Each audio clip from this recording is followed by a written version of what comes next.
Hello everyone, today I would like to talk about the transport emissions in Australia. Let's take a look at Australia's greenhouse gas emissions over the past 2 decades. According to data from the Climate Change Department of the Australian government, as of March 2023, Australia's total greenhouse gas emissions have decreased by 24.4% compared to June 2005. This indicates sustained efforts and effectiveness in Australia's emission reduction initiatives. However, when we examine the emission data for each sector, we observe a continuous increase in the transport sector's emissions. Despite a sharp decrease due to the COVID-19 pandemic, emissions are now continuing to rise steadily. Furthermore, the percentage of greenhouse gas emissions from the transport sector has risen from 9.7% in 1990 to 20.94% in 2023. Without intervention, it is projected that by 2030, the transport sector will become Australia's largest source of emissions. To mitigate emissions from the transport sector, promoting electric vehicles is a viable solution. However, Australia's current market share for electric vehicles is only around 8.4%, lagging behind other developed countries.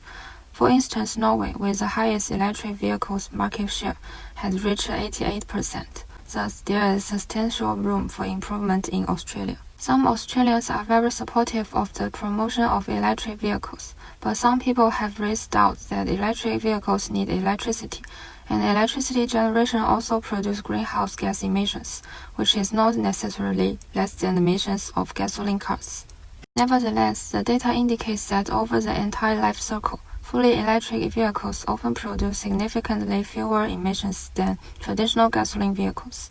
This can contribute to climate change mitigation. In conclusion, I would like to produce 3 recommendations to support the promotion of electric vehicles in Australia. The first one is to examine registration tax and value-added tax for electric vehicles, and reduce road taxes and parking fees by over 30%. The second one is to install an electric vehicle charging station approximately every 150 kilometers on major highways to enhance the convenience of electric vehicles. The third one is to establish fuel efficiency standards to limit the average carbon emissions of all new vehicles, with these standards becoming increasingly stringent over time. If electric vehicles can be effectively promoted, those cars powered by clean energy will contribute to achieving our economy-wide emissions reduction target of 43 below the 2005 levels by 2030 and net zero emissions by 2050. To realize the goal of zero emissions and make our environment better, promoting electric vehicles is urgent.